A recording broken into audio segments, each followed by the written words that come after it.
Soy Roberto Mercadillo Caballero, catedrático del CONACYT en el área de neurociencias de la Universidad Autónoma Metropolitana. Mi interés particular es estudiar la relación que tiene el cerebro con la conducta social.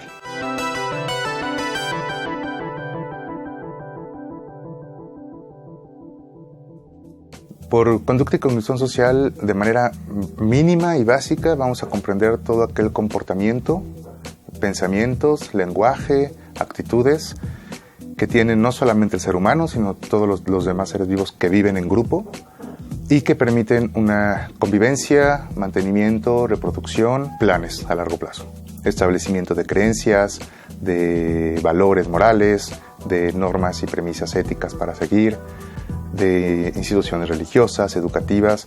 Todo eso tiene que ver con la cognición social, es decir, la manera en la que comprendemos nuestra vida social propia y la de otros, ¿no? De manera general, eso vamos a entender como cognición y conducta social.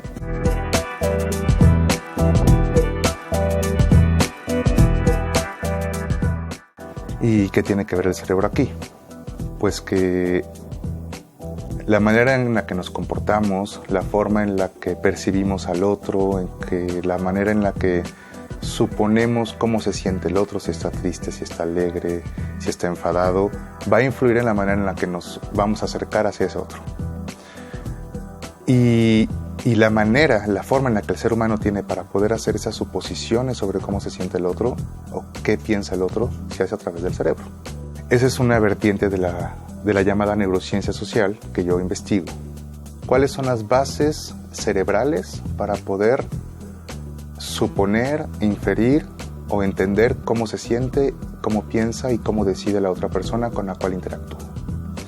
Las bases cerebrales para comprender cómo vivo una creencia, si creo o no en lo que una institución religiosa, educativa o académica me dice, si me provoca o no un conflicto.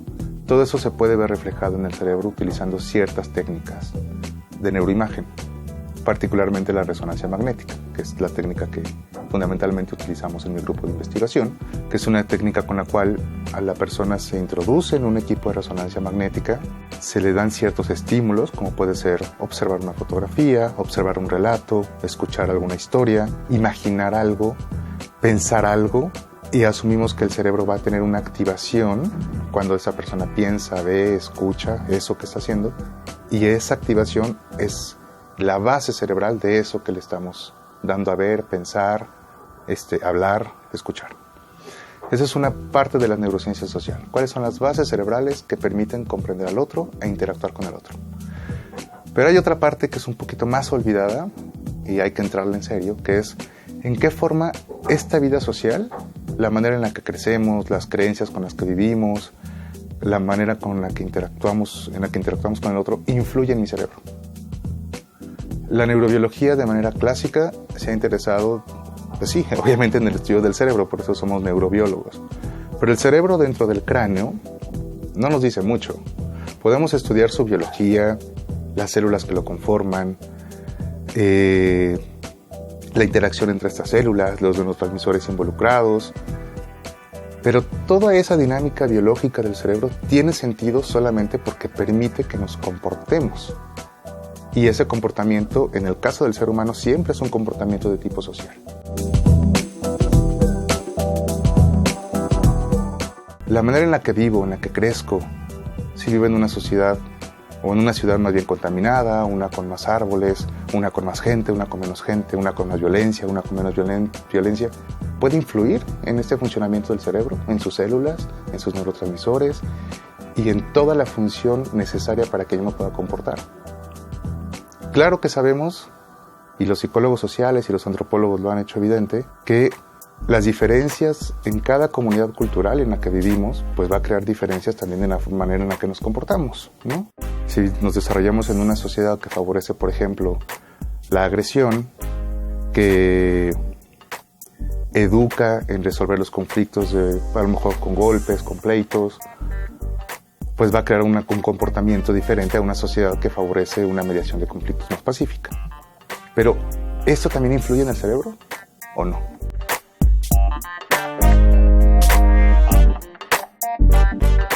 Hay ya muchos estudios sobre, por ejemplo, el ambiente físico, ¿no? Personas o comunidades que viven en ambientes con más contaminación, por ejemplo, ¿no?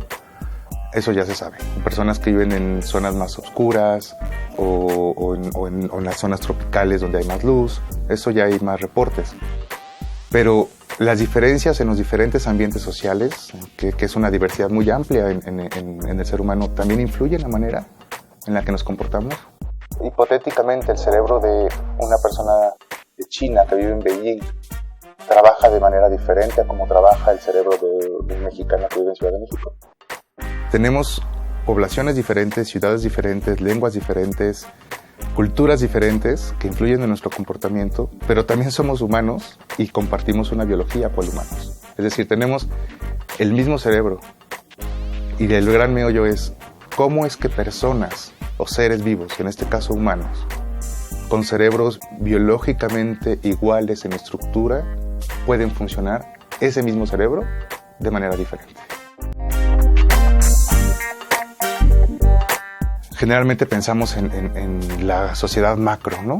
O sea, un individuo que convive con miles o millones de personas. Pero un comportamiento social también es mis amigos íntimos, la relación con mi familia. Dos gemelos genéticamente idénticos van a tener una biología idéntica, pero las experiencias de cada uno de ellos pueden ser diferentes en algunos aspectos. Y esas diferencias mínimas podrían provocar diferentes formas de elaborar conexiones cerebrales que van a desencadenar en comportamientos diferentes. Por eso es que los gemelos idénticos que tienen una familia muy similar, amistades similares o que comparten algunas amistades, van a la misma escuela, pues sí, se parecen mucho en su forma de actuar, pero no son iguales. Son idénticos en su biología, pero no idénticos en su comportamiento.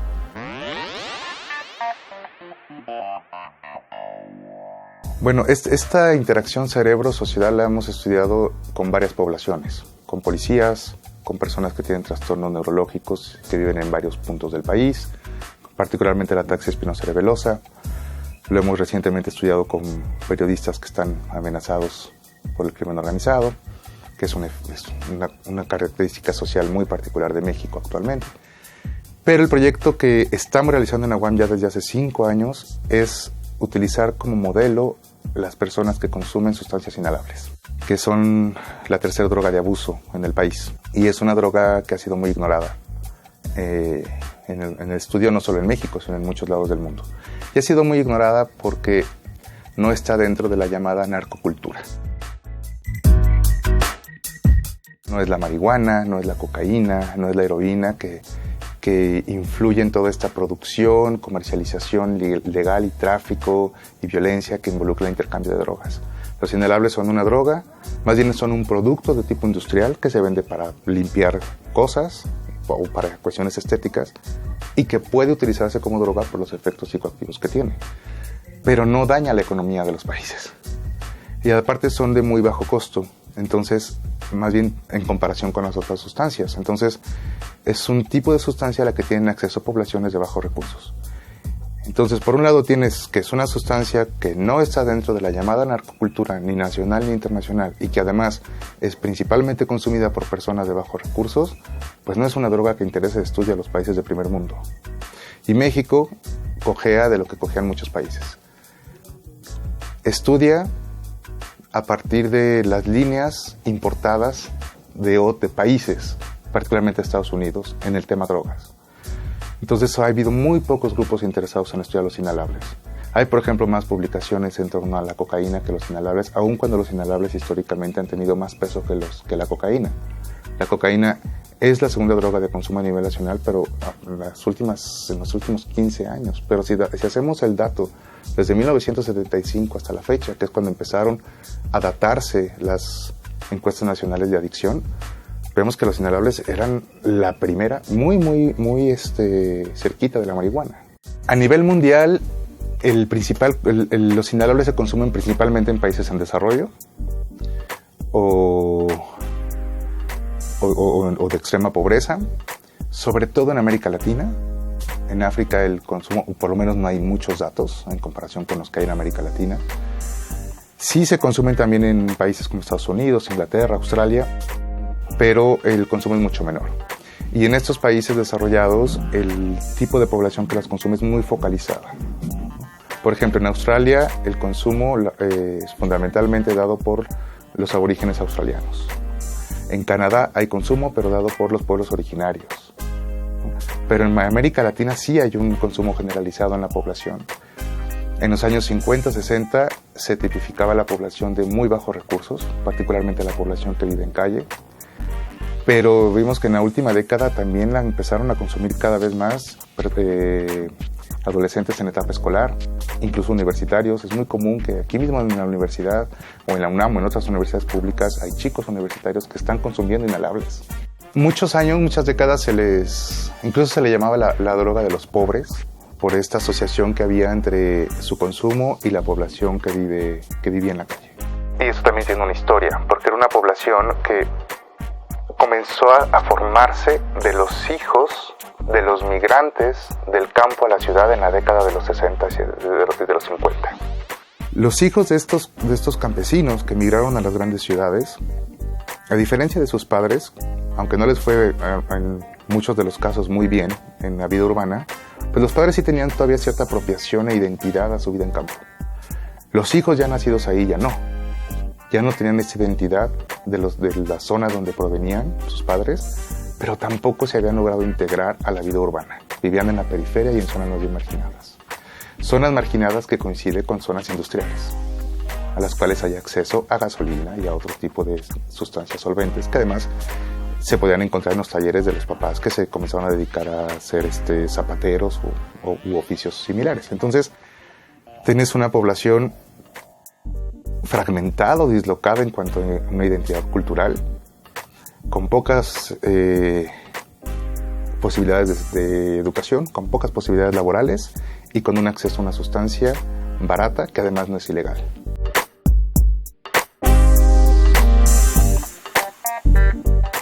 No conozco censos fuera de Ciudad de México, posiblemente no existen, pero en México, particularmente en Ciudad de México, se datan en 2017 6.700 personas que viven en calle.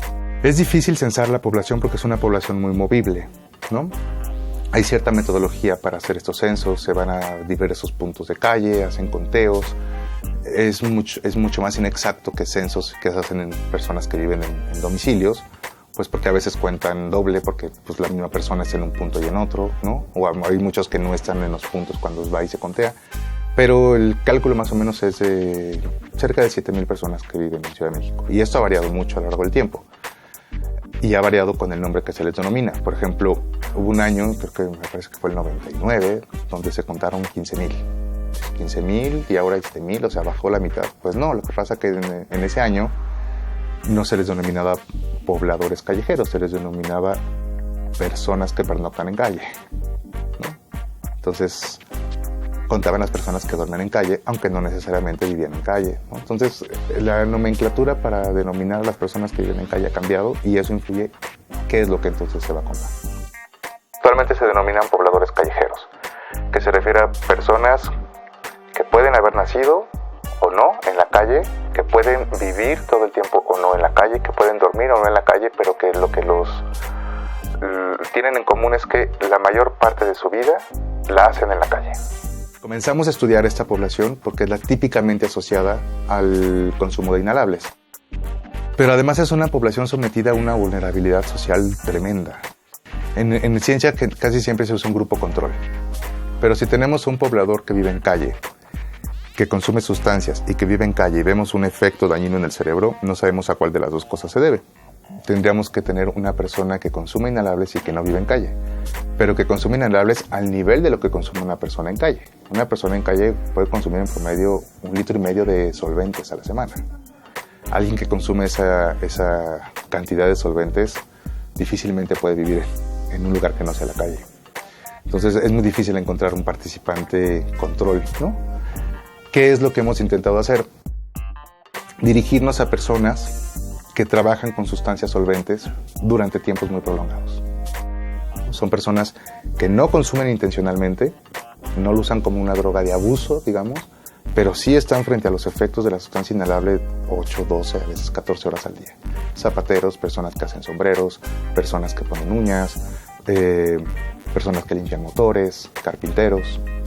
Con sustancias inhalables, nosotros lo que hemos detectado, los trabajadores, que se les llama población expuesta a solventes, no tanto consumidores, hay una reducción de la materia gris en regiones motoras del cerebro, es decir, regiones que coordinan el movimiento. Lo cuantificamos como un menor volumen cerebral en esa zona, lo cual supone una pérdida neuronal, ¿no? También hay un daño en la sustancia blanca, en regiones de la corteza cerebral que coordinan el movimiento, regiones motoras, y también en el cerebelo, una región que también coordina el movimiento. Y en menor medida, regiones frontales que regulan la planeación o la memoria. Eso es en las personas expuestas a inhalables. Y las personas que consumen ha sido más difícil, porque tenemos solamente un caso que inhala mucho, pero tenemos además un caso nada más, porque imagínate que para hacer un estudio por resonancia magnética, que es la técnica que utilizamos, tienen que llevar un comprobante de domicilio, una persona que vive en la calle. Tienen que tener un documento de identidad como un acta de nacimiento, un INE, una persona que vive en la calle. En caso de que no lo tenga, tiene que ir un tutor para firmarlo. ¿Quién va a fungir como tutor? Y aparte es una población generalmente desconfiada y hostil. Entonces se tiene que hacer mucho trabajo con ellos de campo, hacer un vínculo con ellos para que accedan a acompañarte, a hacer un estudio y tú estar presente. Entonces, solo lo hemos logrado con una persona que reúna todos esos requisitos. Porque además en un estudio de resonancia magnética no puede haber implantes metálicos, por ejemplo, ni tatuajes a base de tinturas de hierro. Entonces, una persona de calle que además no tenga tatuajes verdes o rojos a base de tintas de hierro, o que no tenga un pedacito de esquirla o un tornillito por alguna operación, es bien difícil. Entonces, hemos encontrado solo un dato, pero muy coincidente con lo que se han encontrado en otros países, que es una pérdida de materia gris, generalizada en la corteza cerebral y particularmente en el cerebelo, muy coincidente con los trabajadores ocupacionales. Una disminución de la efectividad de la sustancia blanca para conducir la información entre una región cerebral y otra, muy coincidente con lo que también observamos en las personas expuestas a inhalables. Y una dilatación de los ventrículos, lo cual nos informa de una anomalía en la capacidad del cerebro para desintoxicarse y limpiarse de residuos tóxicos. Y eso lo que implica es que el daño dado al cerebro no proviene solo de la sustancia, sino que de alguna forma, por alguna razón, la sustancia permite que entren más tóxicos que están en nuestro torrente sanguíneo, que se sitúen en el cerebro y que no se limpien. Tenemos un experimento donde el solvente hace que la barrera hematoencefálica se haga permeable. Pasan muchos tóxicos y el daño en el cerebro proviene ya no solamente de la sustancia, sino además de todos los tóxicos que se quedan ahí. Tenemos un estudio de sueño y es muy interesante porque ninguno se ajusta a los patrones de sueño, ninguno de los participantes, pero tampoco tienen un patrón homogéneo. Son muy diferentes cada uno de ellos. Y aunque no se ajustan a patrones de sueño, tienen estrategias de dormir, porque ellos saben que dormir les hace bien. Dormir en grupo para protegerse, dormir en ciertos lugares oscuros para que no se despierten por las sirenas, ¿no? O por el ruido. Es decir, tienen estrategias de autocuidado del sueño que no hay que ignorar, que más bien hay que hacerlas ver y reforzarlas a que las usen.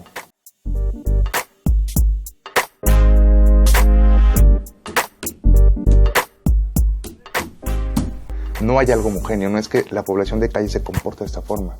Hay una variabilidad muy amplia y por eso los planes de intervención para abuso de drogas en población callejera, en parte por eso, no funcionan, porque se hacen planes homogéneos como si la población de calle se comportara igual, cuando en realidad son individuos que se comportan de manera muy diferente. En la calle se sufren muchas cosas, que muchos los de un cantón no saben lo que es sufrir. No se sufre afuera. Sí, porque en tu casa puedes tener todo lo que tú quieras, pero nosotros en la calle tenemos que saber compartir un pan, una tortilla.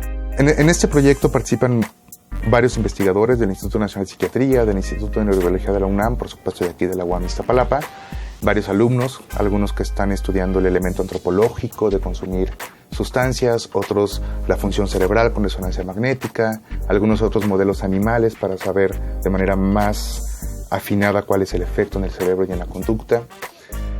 Pero todos, independientemente de cuál sea nuestro interés dentro de este proyecto, compartimos algo y lo confluimos en un proyecto que le llamamos Psicocalle Colectivo. Formamos un colectivo en donde la información científica sobre los efectos de las sustancias la llevamos a los puntos de calle donde hay consumidores de inhalables. Y hemos recibido respuesta muy interesante. La gente se acerca y no solo nos pregunta dudas, nos da estrategias que ellos mismos utilizan. Nosotros no podemos llegar con la bandera a decirles no consumas, porque bueno, si no consumes y qué alternativa les damos. No les podemos dar tratamiento, ni nosotros ni casi nadie. Lo que sí podemos hacer es que ellos aprendan la manera más segura, digamos así, de consumir la sustancia, reducir los daños provocados por las sustancias. Si vas a consumir, bueno, hazlo mientras no estés fumando, porque es un solvente y te quema la boca, ¿no? Intenta no consumir 2 horas antes de que te vayas a dormir para que puedas conciliar mejor el sueño. Intenta dormir, si consumiste esa tarde, mayor tiempo posible. Si duermes en grupo, que 1 o 2 de tus compañeros se queden despiertos para velar el sueño de los demás. Si se van a monear en grupo o a consumir en grupo, que 1 o 2 no lo hagan para que estén pendientes de los otros. Intenta pregúntale a tu dealer o a quien lo compras qué tiene la sustancia, ¿no? Intenta siempre comprárselo a la misma persona, no compres en muchos lugares para que por lo menos el mismo tipo de sustancia la que estás consumiendo. Consume en lugares más bien públicos, porque como no es una droga ilícita, cuando se consume en lugares clandestinos están más expuestos a abusos, tanto de la gente como de las autoridades, ¿no? Entonces, les damos estrategias de reducción de daños, se llama. Estrategias que algunas se nos ocurrieron a nosotros a partir de los datos que hemos observado, pero otras ya las aplicaban ellos. Lo que hacemos es sistematizarlas. En nuestro gran proyecto queremos denominarlo neuropsicología callejera o neuropsicología comunitaria. La evaluación o la investigación de las neurociencias es más bien elitista, requiere de laboratorios, es algo costoso, incluso los participantes pues requieren cierto nivel socioeconómico. ¿Cómo llevamos este conocimiento científico a la calle y a la comunidad? ¿Cómo podemos hacer una intervención que influya en el cerebro haciendo uso de lo que hay en la calle? Movimientos, juegos, lenguaje, ¿no? Ese es nuestro gran objetivo, es en el que trabajamos todos juntos.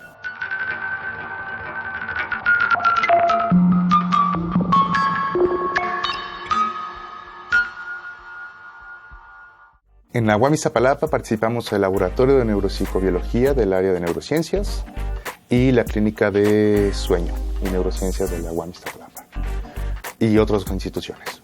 El Laboratorio de Solventes del Instituto Nacional de Psiquiatría, el Laboratorio de Mapeo Cerebral del Instituto de Neurobiología, la Escuela de Medicina del Politécnico Nacional y la Escuela Nacional de Antropología e Historia.